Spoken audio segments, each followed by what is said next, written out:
السلام علیکم ورحمۃ اللہ. ایک مرتبہ پھر آپ کو رحمان رمضان ٹرانسمیشن اور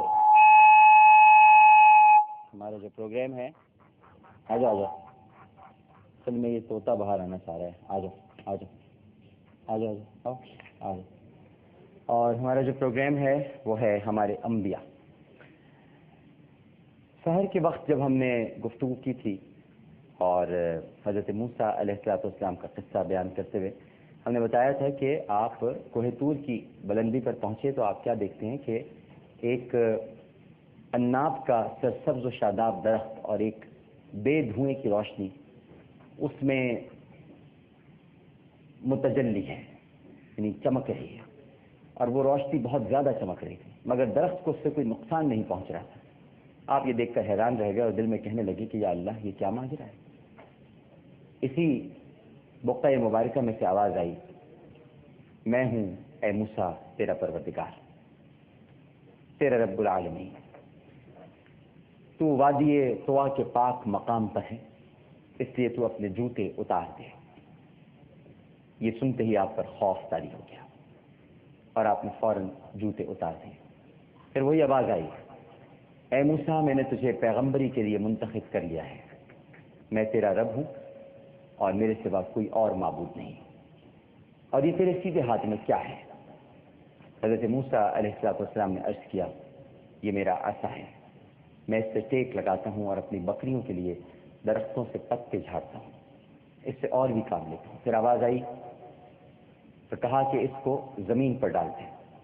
آپ نے فوراً حکم الہی سے اپنے عصا کو زمین پر ڈال دیا تو وہ دیکھتے ہی دیکھتے ایک بہت بڑا اژدہا بن گیا. پھر آواز آئی کہ اسے اٹھا دیں. آپ نے حکم کی تعمیل کی اور اژدہے کو بے خوف و خطر اپنے ہاتھ میں اٹھا لیا. انہوں نے جیسے اسے ہاتھ میں اٹھایا وہی اژدہا لاٹھی بن گیا، وہ لاٹھی جو حضرت شعیب علیہ السلام کی بکریاں چرانے کے کام آتی تھی اور پھر بعد میں حضرت موسیٰ نے اسے اپنا عصا بنایا. اس موقع پر حضرت موسیٰ علیہ السلام نے اپنے رب کا دونوں ہاتھ بلند کر کے شکر ادا کیا، اور جب آپ نے شکر ادا کیا تو پھر حضرت موسیٰ علیہ السلام کو اپنے ہاتھ کو بغل میں دینے کا حکم دیا گیا. آپ نے اپنا ہاتھ بغل میں دے لیا اور جب اپنا ہاتھ باہر نکالا تو وہ بے داغ چمکتا ہوا نکلا. جب دوبارہ آپ نے ہاتھ بغل میں دے کر نکالا تو پھر وہ اپنی اصلی حالت میں آ گیا. اس طرح آپ کو دو نشانیاں عطا ہوئیں اور حکم ملا کہ جا کر فرعون اور اس کے قوم کو راہ ہدایت پر لاؤ، کیونکہ اس نے بنی اسرائیل پر بہت ظلم ڈھا رکھے ہیں. حضرت موسیٰ علیہ السلام نے فرعون کے دربار میں پہنچ کر کہا کہ اے فرعون، میں تمام جہانوں کے پروردگار کا بھیجا ہوا رسول ہوں. فرعون پیش میں آ کر بولا، کون خدا؟ آپ نے جواب دیا، زمین اور آسمان اور جو کچھ ان میں پایا جاتا ہے ان سب کا پروردگار میرا خدا ہے.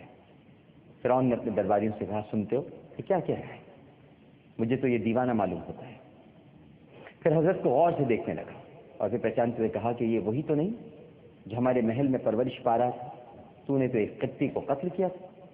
آپ نے فوراً اقرار کر لیا اور فرمایا، ہاں میں وہی ہوں، اور اب میرے اللہ نے مجھے تیرے پاس بھیجا ہے تاکہ میں تجھے ظلم کرنے سے روکوں اور نیک ہدایت دوں.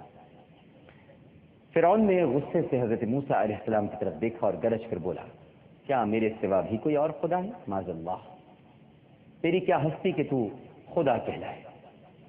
حضرت موسیٰ نے جواب دیا، تو ظالم اور بے ایمان انسان ہے.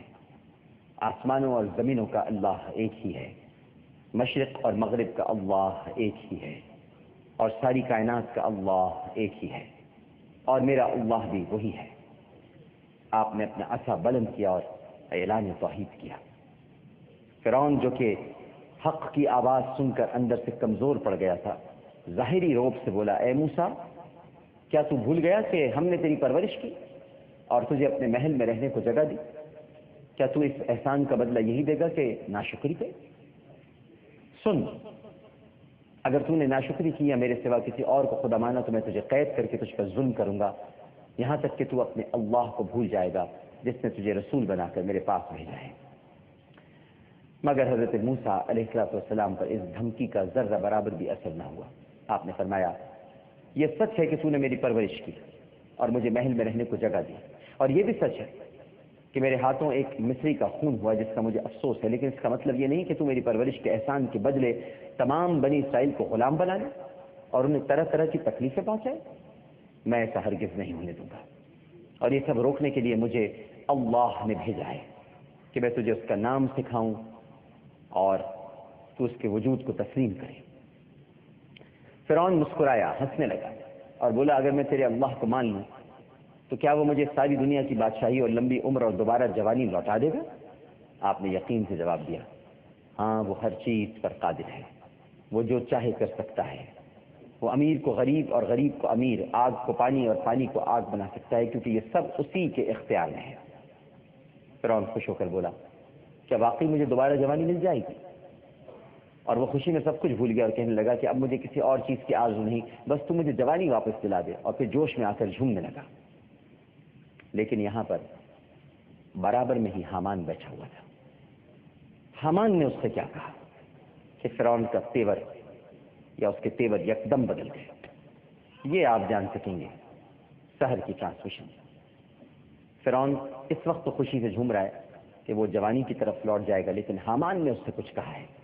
حامان بڑا بدبخت ہے، اس کا وزیر ہے، اس کا مشیر ہے، اب وہ اسے کیا مشورہ دیتا ہے یہ آپ جانیں گے سحر میں۔